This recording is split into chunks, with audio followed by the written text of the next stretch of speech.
तो फिर देखिए, अभी तक जो बातें आपने समझी उसमें मैं एक स्पेसिफिकेशन देता हूं आपको, और वो क्या है। मैंने कहा था कि दो फेजेस में ये जो हमारी बातचीत है वो चल रही है, और जब हम उन दो फेजेस की बातचीत यहां पर कर रहे थे तो इसमें देखिए मैंने कुछ एलिमेंट्स बताए थे, जैसे कि सबसे पहले यहां पे सी राजगोपालाचारी फॉर्मूला आया। ठीक है, सी राजगोपालाचारी फॉर्मूला आया, ये एक चीज आई, हमने इसे देख लिया। फिर हमने सेकेंड लेवल पे देसाई लियाकत पैक्ट भी देख लिया, हमने देसाई लियाकत पैक्ट भी देख लिया। ये दोनों एलिमेंट्स हमने कवर कर लिए। अब यहां इस फेज में हमें तीन एलिमेंट्स कवर करने थे, जिसमें सबसे पहले था वेवेल योजना। वेवेल योजना, वेवेल योजना के ऊपर हमारी बातचीत हो चुकी है। फिर आता है कैबिनेट मिशन प्लान।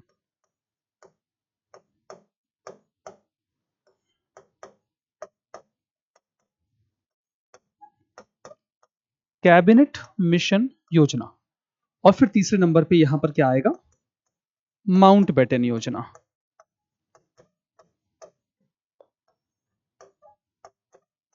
फिर क्या आएगा, माउंटबेटन योजना। तो वेवेल योजना, कैबिनेट मिशन प्लान और माउंटबेटन योजना। अभी आप यहां पर देखो, ये हमने कवर कर दिया, ये हमने कवर कर दिया, ये हमने कवर कर दिया, और इसके बाद अब हमें कवर करना है कैबिनेट मिशन प्लान को। लेकिन वेवेल योजना और कैबिनेट मिशन प्लान के बीच में आपको काफी कुछ हलचल यानी कि अपहेवल देखने को मिलेगी। अब आप कहेंगे कि सर ये हलचल किस प्रकार की है, मतलब कैबिनेट मिशन तक पहुंचने से पहले आपको इस हलचल के बारे में भी समझना और जानना होगा, जो आपको वेवेल योजना और कैबिनेट मिशन योजना के बीच में देखने को मिलती है। और यही पूरी जो हलचल है ये आपके चैप्टर नंबर 24 में है। चैप्टर 23 में तो ये सारी बातें देसाई लियाकत पैक्ट और वेवेल योजना वगैरह था। चैप्टर नंबर 24 में ये पूरी हलचल है, और उस हलचल के अलावा कैबिनेट मिशन योजना का भी जिक्र है। अब सबसे पहले तो मैं बताता हूं कि जब मैं कह रहा हूं हलचल, तो इस हलचल से मेरा मतलब क्या है। इस हलचल से मेरा मतलब यह है कि द्वितीय विश्व युद्ध समाप्त हो रहा है, उसके बाद भारतीय राष्ट्रीय प्रतिक्रिया क्या है।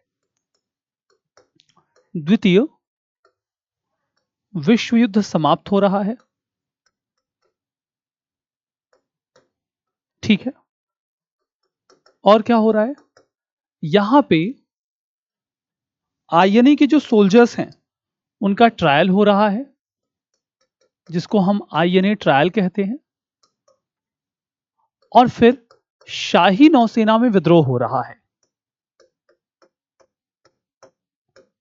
शाही नौसेना का विद्रोह, जिसको हम लोग RIN विद्रोह भी कहते हैं। तो हम देखते हैं कि वेवेल योजना और कैबिनेट मिशन योजना के बीच एक हलचल भरा माहौल रहा, और वो जो हलचल भरा माहौल था उसमें द्वितीय विश्व युद्ध की समाप्ति के उपरांत जो प्रतिक्रियाएं शामिल रही वो हैं, इसमें आईएनए का ट्रायल है, इसमें शाही नौसेना का विद्रोह है। अब ये किस प्रकार से है, आइए हम इसे समझते हैं। और इस पूरे परिदृश्य को देखने के लिए आपको चैप्टर नंबर 24 पे जाना पड़ेगा, और जो चैप्टर नंबर 24 है वो है युद्धोपरांत राष्ट्रीय परिदृश्य। जब हम कहते हैं युद्धोपरांत तो हमारा तात्पर्य द्वितीय विश्व युद्ध की समाप्ति के बाद की प्रतिक्रिया को लेकर है। तो आइए समझते हैं कि द्वितीय विश्व युद्ध के बाद किस प्रकार से भारतीय राष्ट्रीय राजनीति में परिवर्तन आया, और वो जो भारतीय राष्ट्रीय राजनीति का परिवर्तन है वो किस प्रकार से हमारे स्वतंत्रता आंदोलन को प्रभावित करता है, और वो किस प्रकार से आधार तैयार करता है कैबिनेट मिशन योजना की। इन सभी बातों को हमें यहां समझना होगा। तो जब हम इसकी शुरुआत करते हैं तो आप क्या पाते हैं, आप पाते हैं कि 1943 में हमने भारत छोड़ो आंदोलन को कमजोर होते हुए देखा, क्योंकि राष्ट्रीय जो नेतृत्व था उसे जेल में डाल दिया गया था, और धीमे धीमे अंग्रेजों ने भारत छोड़ो आंदोलन को कुचल दिया। उसी क्रम में आप 1945 में जाएंगे तो आप देखेंगे कि जो धुरी राष्ट्र हैं, जिसमें जर्मनी, इटली और जापान शामिल हैं, एक एक करके तीनों का पतन हो रहा है। पहले इटली और जर्मनी का पतन होता है और बाद में जापान भी आत्मसमर्पण कर देता है। इसके बीच में मतलब 1943 से 1945 के बीच का जो राजनीतिक परिदृश्य भारत का रहा, अगर आप उसे देखें तो वो आपको तुलनात्मक रूप से शांत मिलेगा। शांत का मतलब क्या है? आपको उस स्तर की राजनीतिक सक्रियता नहीं मिलेगी जो आपको 40 से या 39 से 43 के बीच में मिलेगी। ये कुछ ऐसे है कि 39 से 43 के बीच की जब आप प्रतिक्रिया देखेंगे ना, तो आप ये पाएंगे कि जो हमारी प्रतिक्रिया है वो काफी ज्यादा है 39 से 43 के बीच में, ठीक है। लेकिन ये प्रतिक्रिया आपको घटती हुई मिलेगी, ठीक है। आप इसे घटता हुआ पाएंगे। किस क्रम में?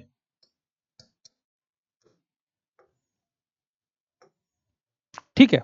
तो जब आप देखेंगे ना, तो 39 से 43 में ये जो प्रतिक्रिया है ये बढ़ती हुई मिलेगी। 1939 से 1943। लेकिन 1945 में जब आप जाएंगे, यानी कि 43 से 45, तो ये राजनीतिक सक्रियता आपको कम होती हुई मिलेगी। मतलब आपको इसमें एक गिरावट देखने को मिलेगी, जबकि यहां पर आप देखेंगे कि प्रतिक्रिया बढ़ रही है। तो एक अपवर्ड मूवमेंट आपको राष्ट्रीय राजनीति में देखने को मिलेगा 39 से 43 के बीच में। और आप वो देख भी पा रहे हैं, आप देख रहे हैं कि अगस्त प्रस्ताव आ रहा है, आप देख रहे हैं कि इसी समय पर जो व्यक्तिगत सत्याग्रह है शुरुआत हो रही है, क्रिप्स इंडिया मिशन आ रहा है, और जो भारत छोड़ो आंदोलन है वो चलाया जा रहा है। 1939 से 43 के बीच में आपको काफी राजनीतिक सक्रियता देखने को मिलेगी। वहीं दूसरी ओर जब आप यहां पर 43 से 45 का ये समय देखेंगे, 43 से 45 का जब ये समय देखेंगे, तो आपको लगेगा कि नहीं नहीं नहीं नहीं, अब राष्ट्रीय राजनीति जो है वो थोड़ा डाउन जा रही है। तो ये 2 साल लगभग शांत रहे, और शांति का कारण यही था कि भारत छोड़ो आंदोलन को चल दिया गया, और उसके बाद कुछ खास राजनीतिक सक्रियता हम देख नहीं पाए। यहां पर हम देखते हैं कि भले ही प्रत्यक्ष रूप से आपको राजनीतिक परिदृश्य शांत मिले, लेकिन आंतरिक रूप से लोगों के मन में कई प्रकार का असंतोष था। और वो असंतोष क्यों था, आप उसे बहुत ही प्रत्यक्षतः देख पाएंगे। जो जनाक्रोश है वो युद्ध के कारण उत्पन्न हुआ है। युद्ध के कारण कई प्रकार की अनावश्यक यातनाएं भारतीयों को झेलनी पड़ी हैं। वो किस प्रकार की हैं हम समझेंगे, लेकिन जो गुस्सा है उसे शांत करने के लिए जो प्रयास किए जाने चाहिए, उसके विपरीत अंग्रेज भारतीयों के दमन को लेकर बहुत अधिक सक्रिय हैं। वो भारतीय राष्ट्रवादी गतिविधियों का दमन कर रहे हैं। अब देखिए, जो समस्याएं हैं, जो लोगों के मन में गुस्सा है, वो क्यों है? युद्ध के कारण जो हमारी आवश्यकता की वस्तुएं हैं, उन्हें सेना को स्थानांतरित किया जा रहा है। हमारी उपभोग की वस्तुएं दूसरे देशों में सेना के लिए जा रही हैं। भारत से जो उन्हें रेवेन्यू मिलता है उसे अंग्रेज अपने रक्षा व्यय में लगा रहे हैं, और भारत के ऊपर जो कर्ज है वो बढ़ता चला जा रहा है। इसके अतिरिक्त चूंकि सामानों को युद्धजन्य क्षेत्रों में भेजा जा रहा है, तो भारत में महंगाई भी तेजी से बढ़ रही है। 1945 तक आते आते तो जो हमारी समस्याएं हैं वो चरम पर पहुंच गई, और ये जो समस्याएं चरम पर पहुंची हैं, हमें इसका समाधान चाहिए। हमें इसका समाधान चाहिए। अब यहां पर जो भारतीयों में जनाक्रोश है, आप उसके दो पहलू देख सकते हैं। एक पहलू तो यह है कि कांग्रेस और मुस्लिम लीग अंग्रेजों के साथ समझौता करने का प्रयास कर रहे हैं। यहां पर अंग्रेज कांग्रेस और मुस्लिम लीग के बीच टकराव करवाना चाहते हैं, और उस टकराव के फलस्वरूप भारत में सांप्रदायिक हिंसा को बढ़ावा मिल रहा है। ये तो राष्ट्रीय आंदोलन का एक पहलू है। मतलब ये तीन जो पावर सेंटर्स हैं, सरकार, कांग्रेस और मुस्लिम लीग, सरकार, कांग्रेस और मुस्लिम लीग, ये जो तीन पावर सेंटर्स हैं ना, ये पावर सेंटर्स आपस में उलझे हुए हैं। दूसरा, श्रमिक, किसान और राज्य के जो अन्य लोग हैं, वो भले ही असंगठित हैं, लेकिन वो उग्रवादी जन प्रदर्शन कर रहे हैं, और ये जन प्रदर्शन धीमे धीमे राष्ट्रीय स्वरूप प्राप्त कर रहा है। लोगों के अंदर गुस्सा है। तो आप क्या देखते हैं कि 1945 के बाद दो प्रकार की प्रतिक्रियाएं आपको देखने को मिलेंगी। एक प्रतिक्रिया यह है कि ये जो तीन पावर सेंटर्स हैं, यानी कि अंग्रेज, जिन्हें आप ब्रिटिशर्स कह सकते हैं, मुस्लिम लीग और कांग्रेस, ये तीन पावर सेंटर्स आपस में समझौता करने की कोशिश कर रहे हैं। दूसरा, लोगों के अंदर गुस्सा है। लोगों के अंदर जो गुस्सा है, इसके अनेक पहलू हैं, इसके अनेक कारण भी हैं। जैसे कि आजाद हिंद फौज के जो युद्धबंदी हैं, जिनकी संख्या लगभग 23,000 है, अंग्रेजों ने उनके ऊपर राजद्रोह का मुकदमा चलाना शुरू कर दिया है और इस बात को लेकर भारतीयों में बहुत गुस्सा है। अंग्रेजों के लिए वो राजद्रोही हैं और हमारे लिए वो देशभक्त हैं। तो एक गुस्सा वहां का है। दूसरा, शाही नौसेना के जो नाविक हैं, जिन्हें रेटिंग कहा जाता था, उन नाविकों को क्या कहा जाता था अंग्रेजों के द्वारा? रेटिंग। तो शाही नौसेना के जो नाविक हैं, यानी कि रेटिंग्स, वो विद्रोह कर रहे हैं। पंजाब में किसान मोर्चा का आंदोलन चल रहा है। त्रावणकोर में लोग संघर्ष कर रहे हैं और तेलंगाना आंदोलन भी चल रहा है समानांतर तौर पर। तो आप क्या देख रहे हैं कि एक ओर तो तीन पावर सेंटर्स आपस में समझौता करने की कोशिश कर रहे हैं और दूसरी ओर लोगों के मन में जनाक्रोश है और जनाक्रोश कई रूपों में बाहर निकल के आ रहा है। आईएनए ट्रायल्स के अगेंस्ट में शाही नौसेना का विद्रोह, तेलंगाना आंदोलन, पंजाब में जो जनाक्रोश है किसान मोर्चा का, और इसके अतिरिक्त हम देख रहे हैं कि त्रावणकोर के लोग भी संघर्ष कर रहे हैं। तो ये अनेक प्रकार से संघर्ष यहां पर दो स्वरूपों में हमें दिखाई पड़ रहा है। अब ये जो दो संघर्ष के स्वरूप हमें देखने को मिलते हैं, उसके दृष्टिगत सरकार के एटीट्यूड में भी यहां पर चेंज आया है। सरकार अब बातचीत करने के मोड में है। सरकार बातचीत करने के मोड में क्यों है? अगर कैबिनेट मिशन प्लान आया है, जैसे कि मैं आपसे कह रहा था कि वेवल योजना के बाद हम कैबिनेट मिशन योजना पर जाने वाले हैं, लेकिन कैबिनेट मिशन योजना तक पहुंचने के लिए उसके बीच की हलचल को समझना बड़ा जरूरी है और उस बीच की हलचल के बारे में ही हमारी बातचीत हो रही है कि वेवल योजना से कैबिनेट मिशन योजना के बीच में हुई हलचल, उसी हलचल पर हमारी बातचीत हो रही है। तो सरकार के ऊपर बहुत ही व्यापक दबाव है। अब आप कहेंगे कि सर दबाव किस बात का है?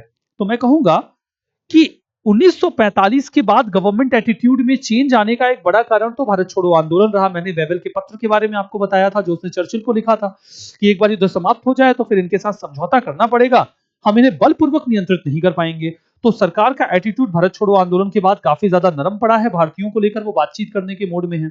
हम देखते हैं कि जून 1945 में कांग्रेस के ऊपर प्रतिबंध हटा के नेताओं को रिहा कर दिया गया।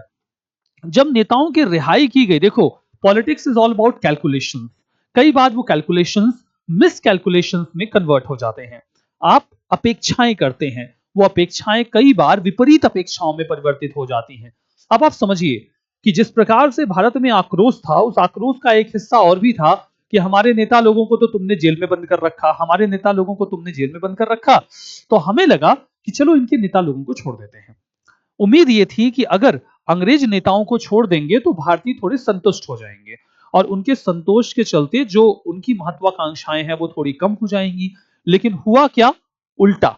जब उन्होंने हमारे नेताओं को छोड़ा तो हमारा उत्साह वर्धन हुआ। हमें लगा कि हमने अंग्रेजों के ऊपर दबाव बना लिया है और हमने अपने नेताओं को रिहा करने के लिए उन्हें मजबूर कर दिया है।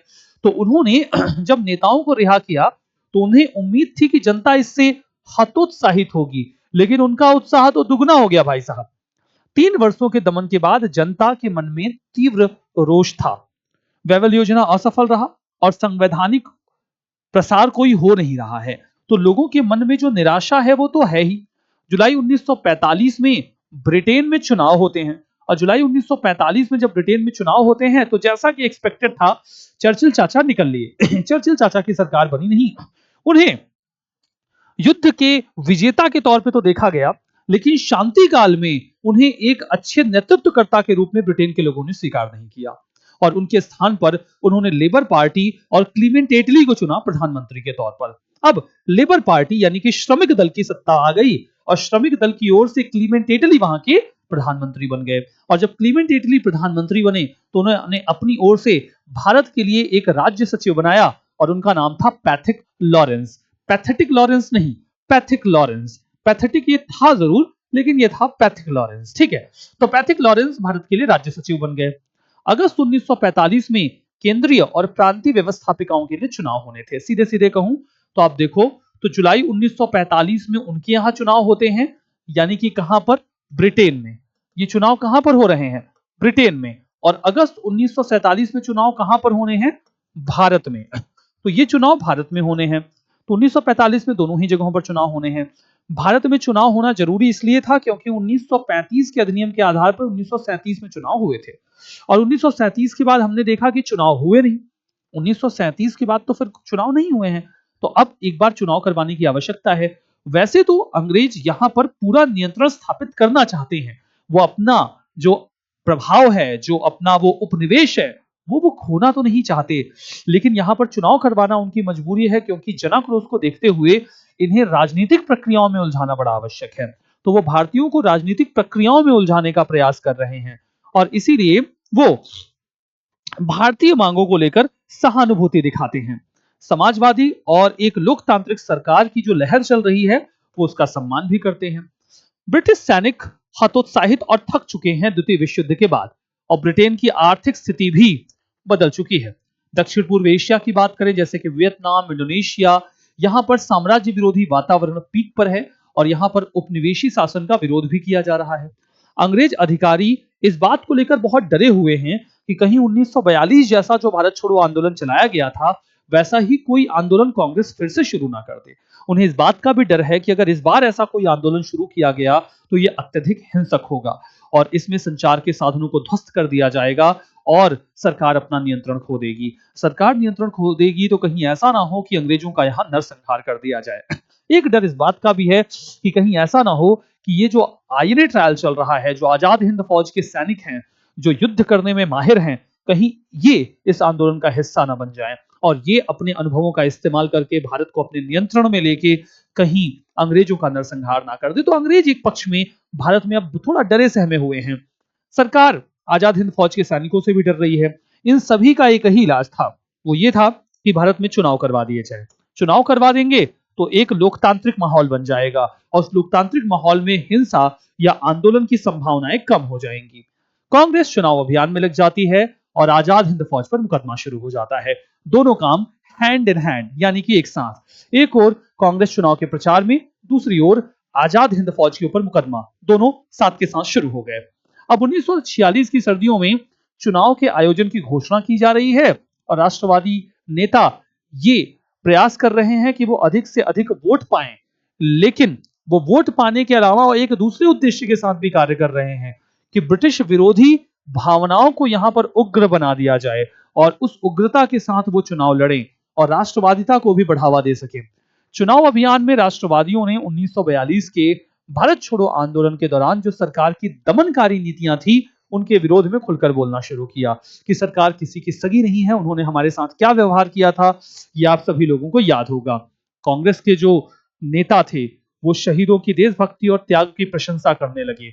सरकार की आलोचना करके वो देश प्रेम की भावना बढ़ाने लगे। 1942 के आंदोलन की नेतृत्वहीन जनता अब साहसी प्रतिरोध को लेकर बहुत ज्यादा उत्साहित है। अनेक जगहों पर शहीद स्मारक बनाए जाने लगे, पीड़ितों को सहायता पहुंचाने जाने लगी, सरकारी दमन की कहानियां लोगों तक पहुंचने लगी, और उनके हम ये भी देखते हैं कि दमनकारी नीतियां अपनाने वाले अपराधियों की, अधिकारियों की न केवल निंदा की जाने लगी, बल्कि उन्हें सजा दिलवाने की धमकी भी दी जाने लगी। हम देखते हैं कि सरकार इन गतिविधियों में रोक नहीं लगा पाई। मतलब चुनाव प्रचार के दौरान जो भावनाएं भड़काई जा रही थी, उन्होंने इसे चुनाव के एक हिस्से के तौर पर देखा और उसे ज्यों का त्यों चलने दिया गया।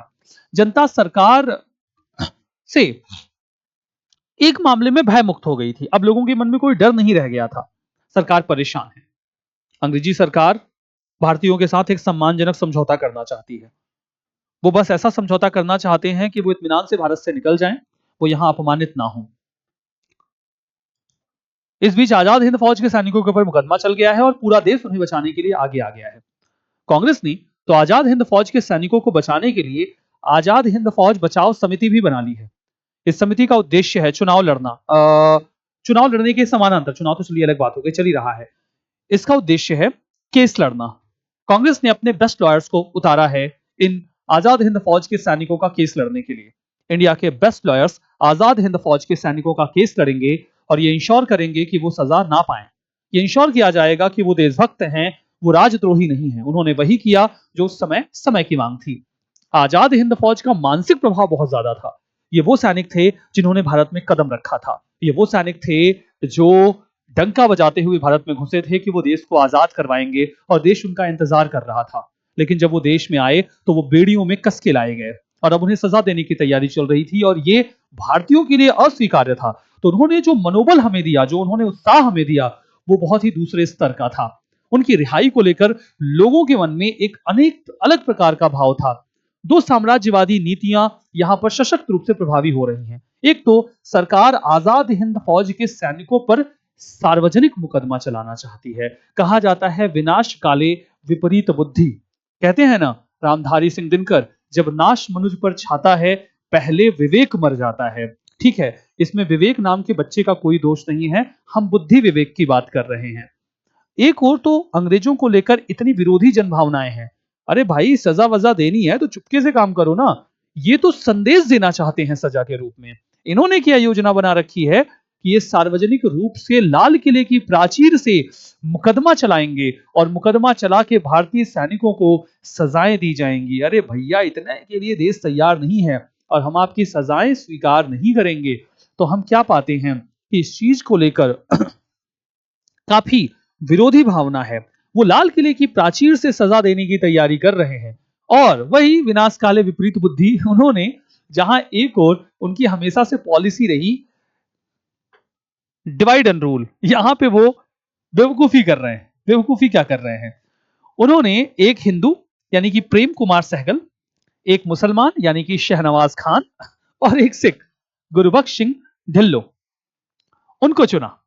एक हिंदू, एक मुसलमान, एक सिख। मति भ्रष्ट हो गई है तुम्हारी। इकट्ठा कर रहे हो ना तुम सबको, इकट्ठा न कर रहे हो। इन्होंने कहा कि इन तीन लोगों के ऊपर हम सबसे पहले मुकदमा चलाएंगे। ठीक है, हम इन तीन लोगों के ऊपर सबसे पहले मुकदमा चलाएंगे और इन्हें हम सजा देंगे, उसके बाद हम बाकी की बातचीत करेंगे। हमने कहा ठीक है। यहां पर हमने क्या देखा कि जब इन तीन लोगों के ऊपर सजा चलाई गई, मतलब केस चलाया गया, तो भारतीयों में बड़ा गुस्सा आ गया, बड़ा गुस्सा आ गया। अब इनका केस लड़ने के लिए कांग्रेस ने अपने बेस्ट लॉयर्स को लगा दिया। भूला भाई देसाई बड़े प्रोमिनेंट लॉयर थे, तेज बहादुर सप्रू तो भाई नोन लॉयर हुआ करते थे, और इसके साथ साथ नेहरू जी भी केस लड़ने लगे। काटू जी और आसफ अली, और आसफ अली इनकी पत्नी थी, ये दोनों लोग उनको असिस्ट कर रहे थे, उनकी मदद कर रहे थे। तो इंडिया के बेस्ट लॉयर्स इन्हें बचाने में लग गए, लेकिन क्या वो इन्हें बचा पाए? नहीं। इन तीन के तीनों लोगों को मौत की सजा सुना दी गई। क्या इन्हें मौत की सजा हुई? नहीं। इनकी मौत की सजा कभी भी कैरी आउट नहीं की गई। उसके पहले अंग्रेज इधर से चले गए, हमने उन्हें जेल में से निकाल लिया, लेकिन इन्हें मौत की सजा सुना दी गई। जैसे ही इन्हें मौत की सजा सुनाई गई, पूरे देश में इतना गुस्सा था कि लोग कोई भी बात सुनने को तैयार नहीं थे। मतलब हमारे लिए ये बर्दाश्त के बाहर था कि नेशनल हीरोज जो हमें बचाने के लिए आ रहे थे, उन्हें मौत की सजा दे दी है इन अंग्रेजों ने। और उसके बाद तो पूरे देश में प्रोटेस्ट शुरू हो गए आईएनए ट्रायल्स को लेकर।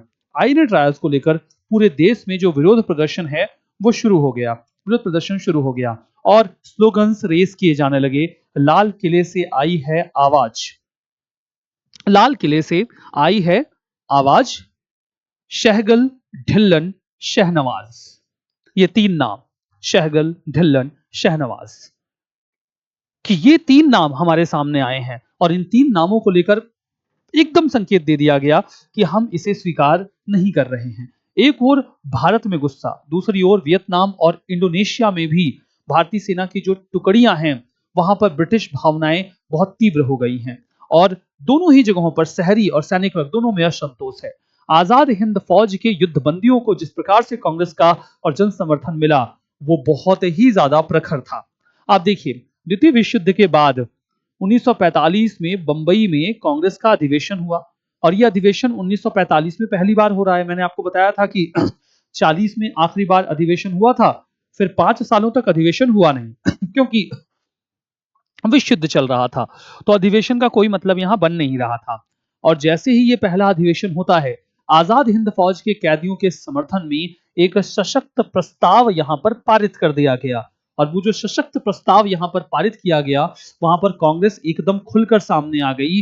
उन्होंने कहा कि वो पूर्ण रूप से ये जो लोग हैं उनका समर्थन करते हैं। आजाद हिंद फौज के जो युद्धबंदी हैं उनके ऊपर जो केस चलाया जा रहा है, उसमें भोला भाई देसाई, तेज बहादुर सप्रू, कैलाश नाथ काटजू, जवाहरलाल नेहरू, आसफ अली, ये सभी लोग आ गए हैं। आजाद हिंद फौज की जांच और राहत समिति में युद्धबंदियों और उनके आश्रितों के लिए धन और खाद्यान्न जुटाए जाने लगे और लोगों का समर्थन प्राप्त किया जाने लगा। युद्धबंदियों को रिहा करने के लिए भारतीयों में अभूतपूर्व एकता देखने को मिली और राष्ट्रव्यापी आंदोलन शुरू हो गया। विशेष रूप से जब उन 3 लोगों को मौत की सजा सुनाई गई, उसके बाद विरोध प्रदर्शन समाचार पत्रों में एकदम प्रमुखता से आगे आने लगे। आंदोलन काफी तीव्रता से लोकप्रिय होने लगा। आंदोलन के समर्थन में समाचार पत्रों में संपादकीय लेख लिखे जाने लगे, पैम्फलेट्स बांटे जाने लगे। सरकार को यह तक धमकी दी जाने लगी कि अगर इन सैनिकों को सजा दी गई तो एक जन आंदोलन का आह्वान किया जाएगा और सरकार को पूरी तरीके से तबाह कर दिया जाएगा। अलग अलग स्थानों पर सभाओं का आयोजन किया जाने लगा। सरकार के विरोध में तीव्र प्रदर्शन शुरू हो गए। 1 से 11 नवंबर के बीच में आजाद हिंद फौज सप्ताह का आयोजन किया गया। 12 नवंबर 1945 को आजाद हिंद फौज दिवस मना दिया गया। सामाजिक और भौगोलिक दृष्टि से आंदोलन का दायरा दिन ब दिन बढ़ता चला गया।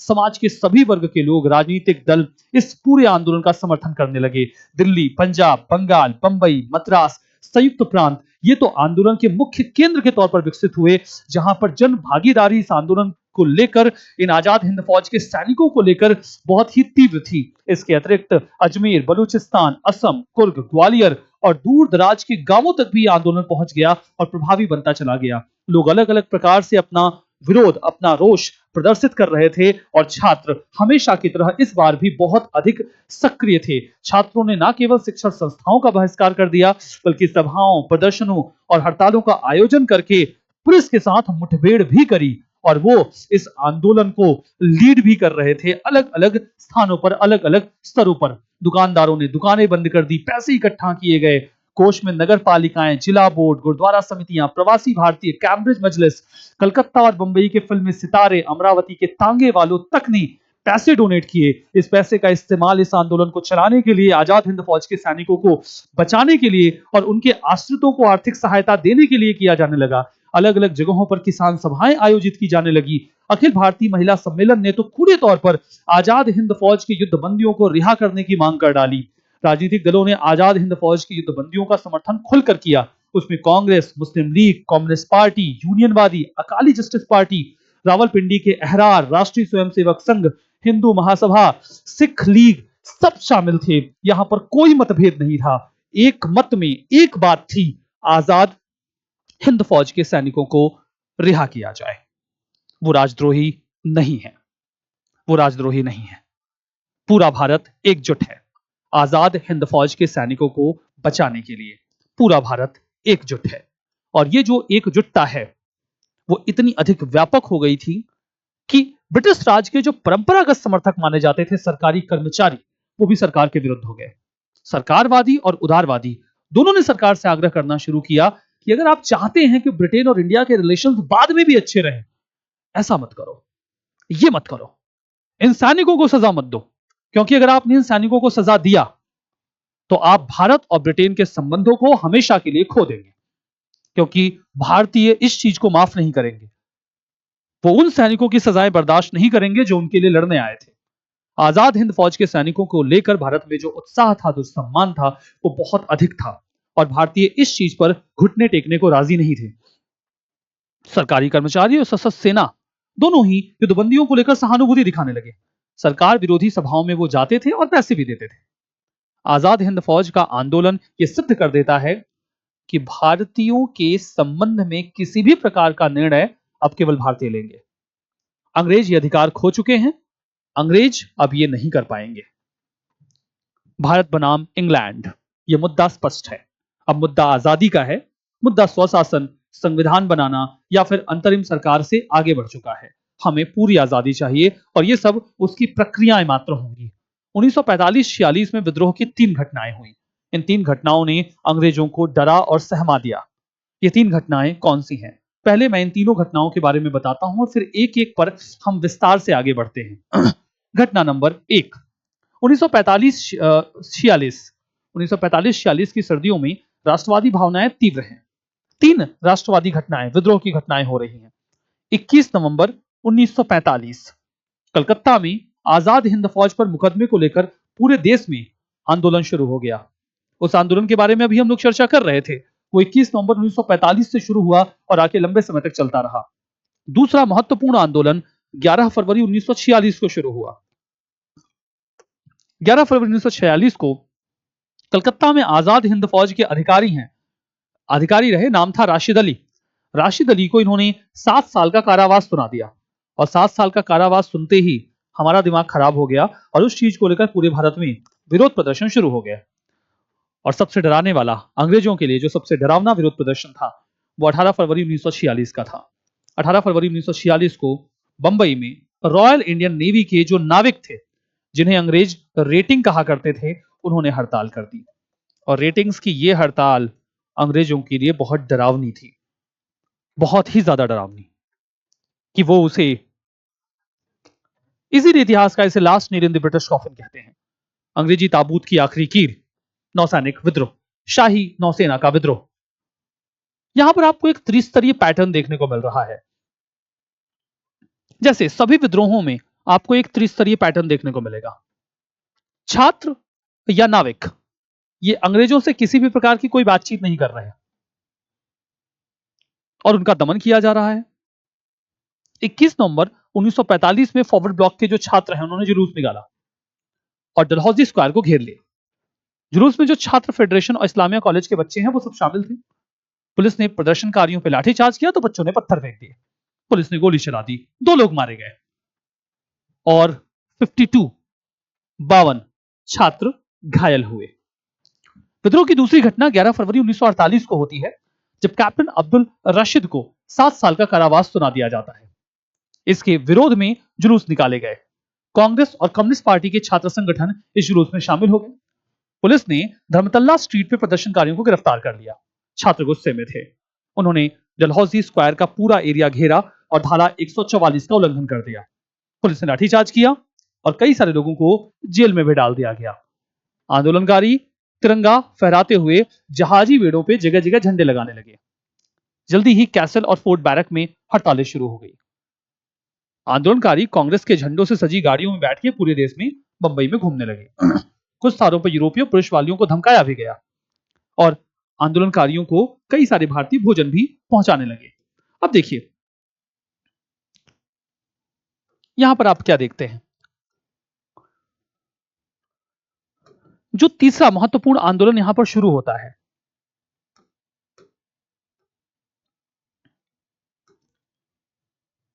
विद्रोह के दूसरे चरण में सभी आंदोलनकारी एक साथ इकट्ठा हो गए और ब्रिटिश विरोधी भावनाएं काफी तीव्र हो गई। दूसरा चरण चल रहा है ये। शहरवासी और आंदोलनकारी सभी इकट्ठा हो गए हैं। जगह जगह पर थाने, बैंक, डाकघर और अनाज की दुकानों में आग लगाई जा रही है। एक ईसाई संगठन है YMCA, उसके केंद्र को भी जला दिया गया। ट्राम के दफ्तरों और रेलवे स्टेशन पर भी हमला किया गया। हम देखते हैं कि छात्रों और यहां पे छात्रों एवं नाविकों का समर्थन, सहानुभूति शिक्षण संस्थाओं के बहिष्कार के रूप में सामने आया। छात्रों ने जुलूस निकाले, सरकार की भर्त्सना की और कराची में भी नाविकों का हड़ताल बंबई के बाद शुरू हो जाता है। जब रॉयल इंडियन नेवी में म्यूटिनी होती है, RIN की म्यूटिनी होती है 18 फरवरी को।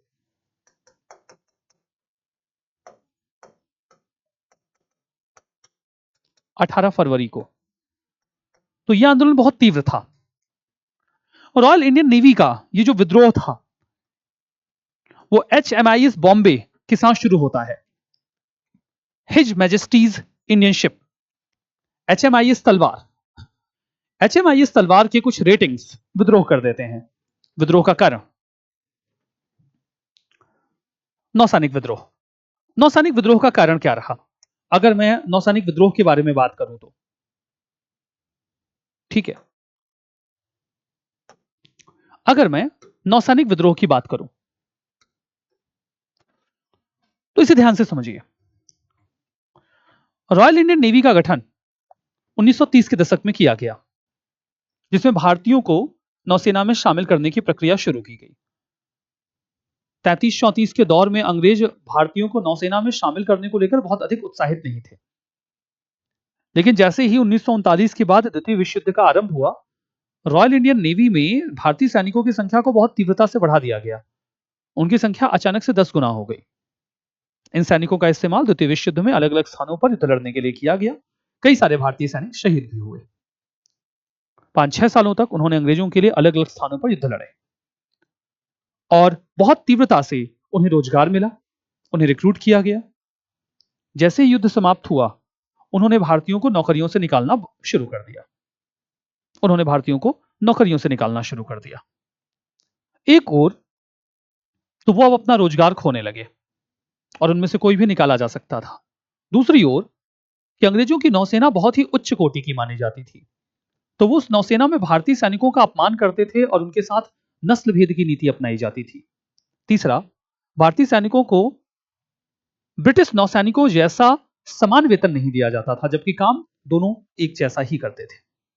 चौथा, यूरोपीय सैनिकों को बेहतर खाना और रहने की जगहें दी जाती थी, जबकि भारतीय सैनिकों को अच्छा खाना नहीं दिया जाता था और उनके सेल्स भी ओवर क्राउडेड थे। जहां 2 लोगों की जगह होती थी, वहां पर 6 भारतीय सैनिकों को ठूस दिया जाता था। शिप्स में और सबमरीन्स में ज्यादा जगह नहीं होती, छोटे छोटे कैबिन्स होते हैं जिसमें सैनिकों को बहुत ही खराब स्थिति में रहना पड़ता था। और पांचवा, उन्हें खबर लग गई कि भारत में आजाद हिंद फौज के सैनिकों के खिलाफ कार्रवाई की जा रही है, उस बारे में भी गुस्सा था। तो रॉयल इंडियन नेवी के जो HMIS तलवार के सैनिक थे, उन्होंने विद्रोह कर दिया। उनके विद्रोह की खबर जल्दी ही बंबई, पूना, कलकत्ता, जसौर और अंबाला रॉयल इंडियन एयरफोर्स में भी पहुंच गई और अलग अलग जगहों पर जो बाकी के शिप से उन्होंने विद्रोह करना शुरू कर दिया। धीमे धीमे यह विद्रोह विस्तारित हो गया। सभी नौसैनिक विद्रोह पर उतर आए। अंग्रेजों के लिए नौसैनिक विद्रोह डरावना क्यों था? उसके डरावना होने का कारण इसका विस्तार था। पॉइंट नंबर 1, इसमें लगभग 20,000 रेटिंग शामिल थे। पॉइंट नंबर 2, इसमें 78 वॉरशिप शामिल थे। 20,000 रेटिंग्स ने, यानी कि 20,000 नौसैनिकों ने जो रॉयल इंडियन नेवी से बिलोंग करते थे, उन्होंने 78 वॉरशिप्स के ऊपर कब्जा किया था। 78 लड़ाकू जहाज 20,000 नौसैनिकों के साथ विद्रोह पर हैं। ये डरावना है अंग्रेजों के लिए। बात इतनी होती तो शायद बात थम जाती। जैसे ही नौसैनिकों का विद्रोह हुआ, साम्यवादी और समाजवादी एक्टिव हो गए। साम्यवादियों ने एक राष्ट्रव्यापी हड़ताल आयोजित की और उसमें 3 लाख मजदूर शामिल हुए।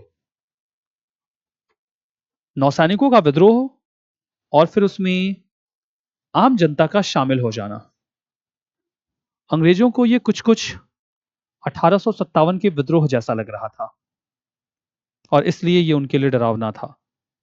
वो नहीं चाहते थे कि उनके ऊपर हमले हों और उन्हें ढूंढ ढूंढ कर वैसे ही मारा जाए जैसे कि 1857 के विद्रोह के दौरान यूरोपियों को मारा गया था या अंग्रेजों को मारा गया था। इसलिए वो डरे हुए थे। यह विद्रोह बहुत व्यापक था। यद्यपि इस विद्रोह को भारतीयों का एक बहुत व्यापक समर्थन प्राप्त हुआ, लेकिन फिर भी कांग्रेस और मुस्लिम लीग ने इस विद्रोह को समाप्त करने का आग्रह भारतीय और मुसलमान सैनिकों से किया। उन्होंने खुलकर इसका समर्थन नहीं किया। समर्थन ना करने के कारण थे, मैं आपको बताऊं। समर्थन ना करने के कारणों पर अगर मैं चर्चा करूं तो आप इसे 2 तरीके से देखिए। सेना में विद्रोह अच्छा नहीं माना जाता, किसी भी सेना में हो। सेना का काम दिमाग लगाना नहीं है। They are man with weapons. उनके हाथ में बंदूकें हैं, ग्रेनेड्स हैं। वो कुछ भी करेंगे, लोग मारे जाएंगे। बेहतर होगा सेना आदेशों का पालन करे, ना कि अपना खुद का दिमाग लगाए।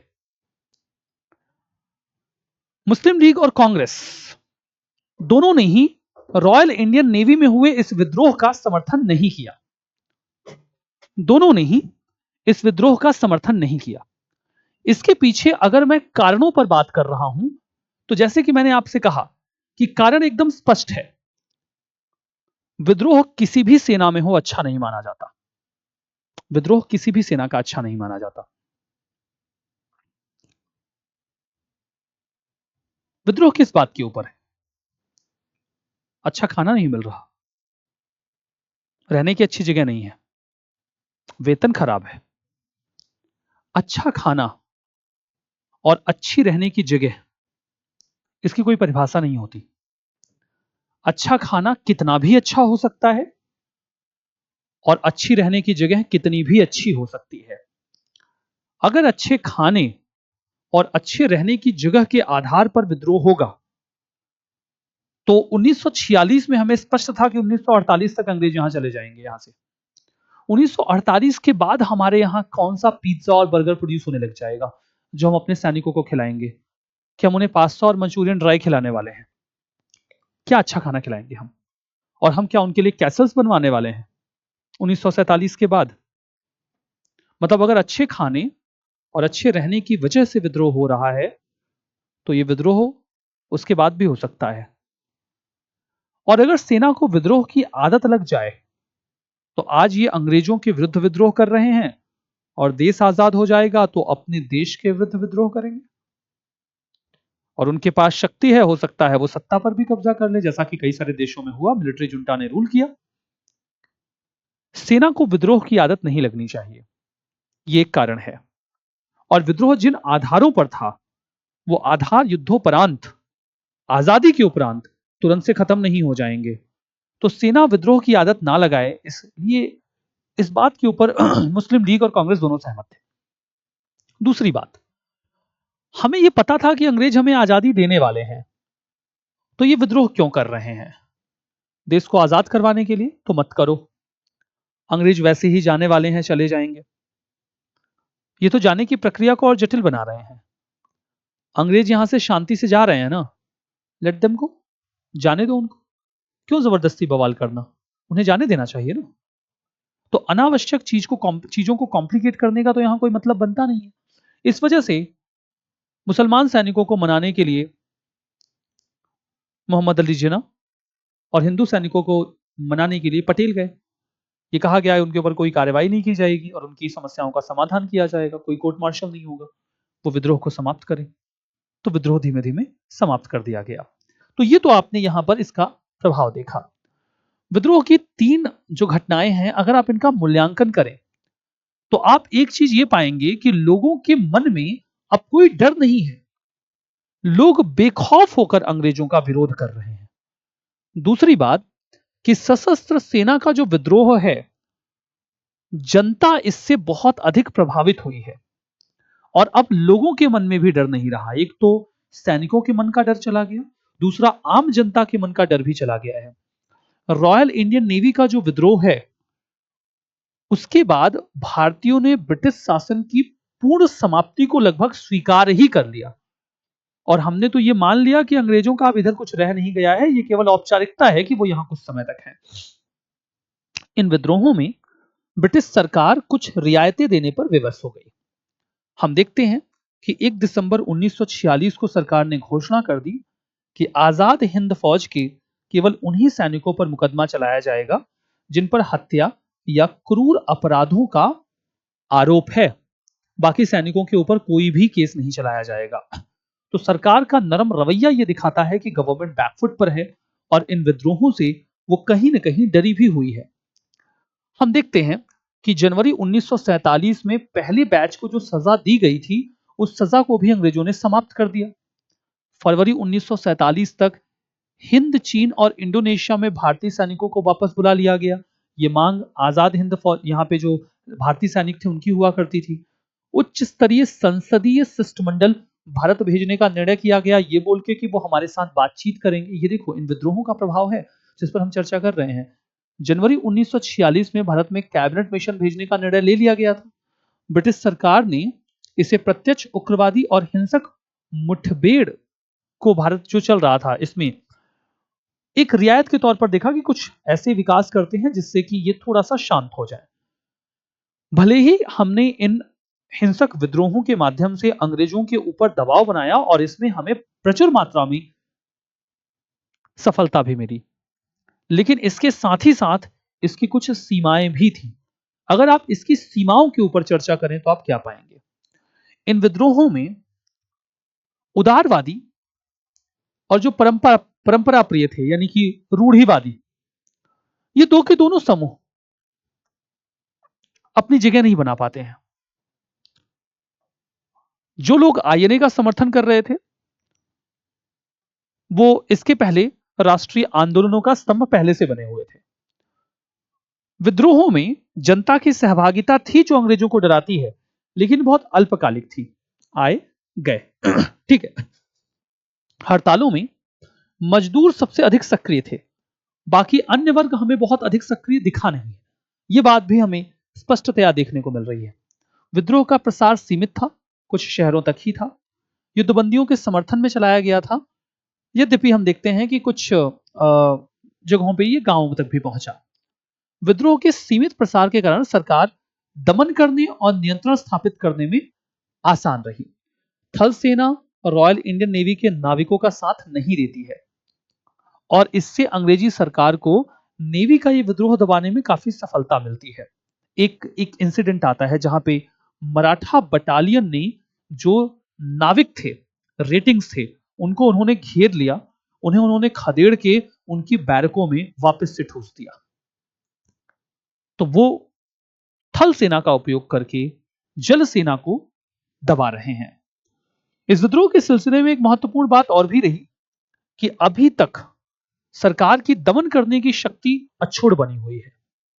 सरकार वहां पर कोई नरमी नहीं दिखा रही है और सरकार बड़े सफलतापूर्वक ये जो पूरा विरोध प्रदर्शन है उसे दमन भी कर ले जा रही है। तो सरकार की ये शक्ति अभी भी बनी हुई है। नौकरशाही का मनोबल गिरा है इसमें। विद्रोह के दौरान सांप्रदायिक एकता जो परिलक्षित हुई उसमें भी कुछ सीमाएं रही। जैसे कि जो रॉयल इंडियन नेवी में विद्रोह हुआ उसमें मुसलमान सैनिक अगर उन्हें कोई सहायता, उन्हें कोई परामर्श चाहिए था तो मुस्लिम लीग के पास चले जाते थे और जो हिंदू सैनिक थे वो कांग्रेस के पास चले जाते थे। एकजुटता हमें देखने को नहीं मिली है। कलकत्ता जहां फरवरी 1946 में लोग नाविकों के समर्थन में एक साथ आ गए, वहीं अगस्त 1946 में जब मोहम्मद अली जिन्ना ने प्रत्यक्ष कार्रवाई दिवस की घोषणा करी तो वो सांप्रदायिक दंगों की चपेट में आ गया। वो पूरा सांप्रदायिक दंगों की चपेट में आ गया।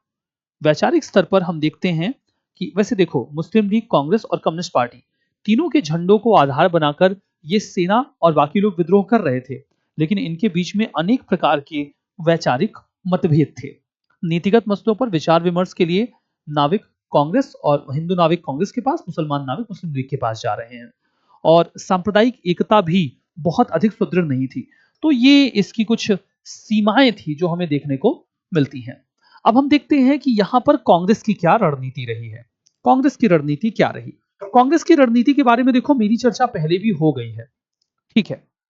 हम देखते हैं कि भारत छोड़ो आंदोलन के विरुद्ध सरकारी दमन को, आजाद हिंद फौज के युद्धबंदियों का मामला हो, इन सभी मुद्दों पर सबसे महत्वपूर्ण संस्था के तौर पर कांग्रेस उभर कर आई।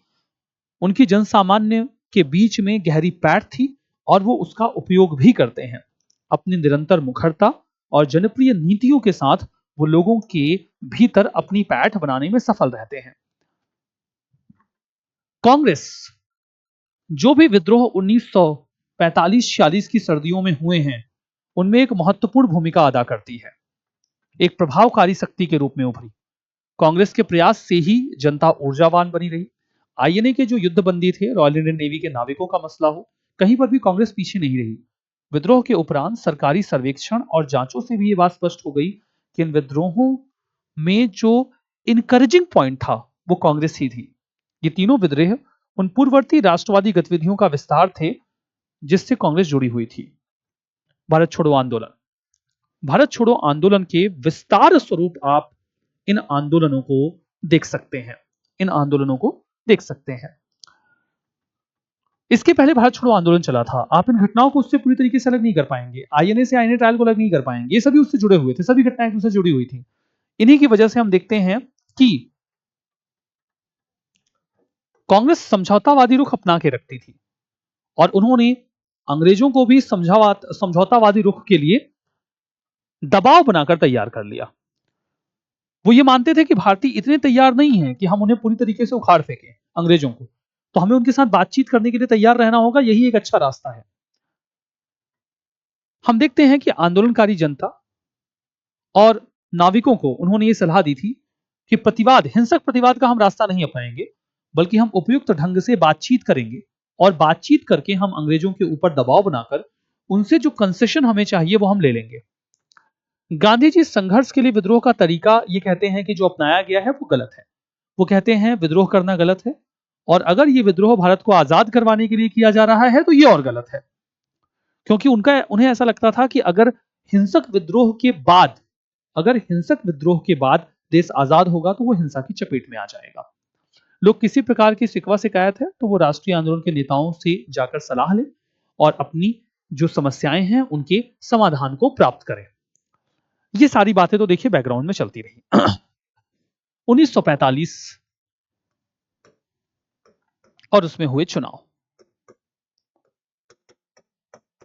उस चुनाव के क्या नतीजे निकले, आइए उस चुनाव के नतीजों पर चर्चा करते हैं। उस चुनाव के नतीजों पर चर्चा करते हैं। कांग्रेस 91% गैर मुस्लिम मत प्राप्त कर लेती है। केंद्रीय व्यवस्थापिका में 102 में से 57 सीट्स कांग्रेस की, स्पष्ट बहुमत।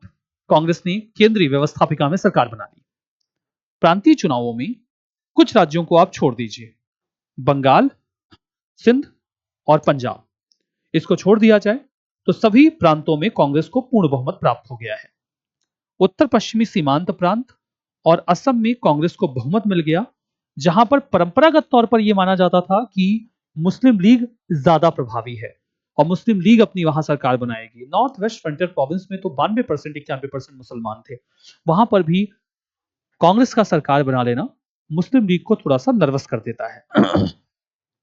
मुस्लिम लीग के प्रदर्शन को आप देखिए। मुस्लिम लीग 1937 के चुनाव वाली मुस्लिम लीग नहीं है। मुस्लिम लीग अब अधिक प्रभावी मुस्लिम लीग है, ज्यादा सशक्त है और ज्यादा तैयार है। इन्हें 86.6% मुस्लिम वोट मिले हैं। केंद्रीय व्यवस्थापिका में 30 आरक्षित सीटों पर इनका कब्जा है। प्रांतीय चुनावों में इन्होंने बंगाल और सिंध में बहुमत प्राप्त कर लिया है और 1937 के चुनावों के विपरीत इस बार मुस्लिम लीग एक प्रमुख पार्टी है। पंजाब, यहां पे जो यूनियनिस्ट थे, जिन्हों आप यूनियनवादी बोलते हैं, वो बहुत अच्छा प्रदर्शन करते हैं और कांग्रेस और अकाली दल के साथ मिलकर एक संयुक्त सरकार बना लेते हैं। तो पंजाब, जो कि वास्तव में मुसलमानों का एक दबदबे वाला क्षेत्र था, वहां पर भी हम देखते हैं कि कांग्रेस एक गठबंधन सरकार का हिस्सा बन जाती है। वहां पर भी इन्हें कुछ नहीं मिलता। चुनाव के महत्वपूर्ण बिंदु क्या रहे? पूर्ववर्ती विद्रोहों में जो ब्रिटिश विरोधी भावनाएं थी, उसके स्थान पे यहां पे सांप्रदायिक मत विभाजन ज्यादा देखा गया। पृथक निर्वाचन पद्धति का उपयोग किया गया चुनावों में। सीमित मताधिकार रहा, केवल 10% लोग ही वोट कर पाए और चुनावों में कुल जनसंख्या का केवल 1% भाग ही मताधिकार के योग्य माना गया था। ये वो मैप है जिसे आप देख सकते हैं। बंगाल, पंजाब और सिंध, ये तीन ही ऐसे राज्य हैं जहां पर कांग्रेस को सरकार बनाने का मौका नहीं मिला। और उसमें भी अगर आप पंजाब में जाएंगे तो यहां पर कांग्रेस एक संयुक्त सरकार बना लेती है। लेकिन फिर भी आप देखिए, दो जगहों पर मुस्लिम लीग सरकार बनाने में सफल रही है। एक तो बंगाल में मुस्लिम लीग की सरकार है और एक सिंध में मुस्लिम लीग की सरकार है। और ये जो आप लाइट पिंक कलर का एरिया देख रहे हैं, ये वो एरिया है जो प्रिंसली स्टेट्स का एरिया है। यहां पर कोई सरकार नहीं है, ठीक है। और बाकी ये जो बलूचिस्तान का एरिया है, यहां पर चुनाव नहीं हुआ करते थे। यहां पर अलग प्रकार की राजनीतिक व्यवस्था थी, तो यहां पर चुनाव ही नहीं होते थे। तो ये तो देखिए उस समय का जो राजनीतिक परिदृश्य है, हमने उस पर बातचीत की है। इस परिदृश्य को हमने समझ लिया है। अब इसके बाद की जो बातचीत है वो कैबिनेट मिशन योजना के बारे में है। तो आइए चर्चा करते हैं कैबिनेट मिशन योजना के बारे में। तो जैसे कि हमने आपको बताया था, समझाया था, वो सारी बातें हमने यहाँ पे समझी थी और जानी थी। ठीक है, ठीक है, हाँ, ठीक है। तो कैबिनेट मिशन योजना पर जो बातचीत होगी उसे हम नेक्स्ट सेशन में करेंगे। तो इस सेशन में हमने वो जो 3 योजनाएं हैं उन पर बातचीत कर ली है और इसके अतिरिक्त हमने बातचीत कर ली है किसके बारे में? उसके दौरान जो हलचल मची वो। अब नेक्स्ट सेशन ऑनवर्ड्स हम कैबिनेट मिशन योजना के बारे में बात करेंगे और बाकी की बातें भी उसी सेशन में होंगी। तो चलिए मिलते हैं नेक्स्ट सेशन में। कैबिनेट मिशन योजना के लिए तैयार रहिए। इसके प्रावधान और किस प्रकार से भारत को यहाँ पर 3 हिस्सों में विभाजित किया गया, उन विभाजन के आधार पर एक कैसे पाकिस्तान का खाका बना, उस खाके को जानने और समझने का प्रयास करेंगे नेक्स्ट सेशन में। तब तक के लिए आप सभी लोगों से अलविदा। बहुत बहुत धन्यवाद। ध्यान रखिए, पढ़ाई करते रहिए, रिवीजन करते रहिए। मिलते हैं नेक्स्ट सेशन में। Thank you very much.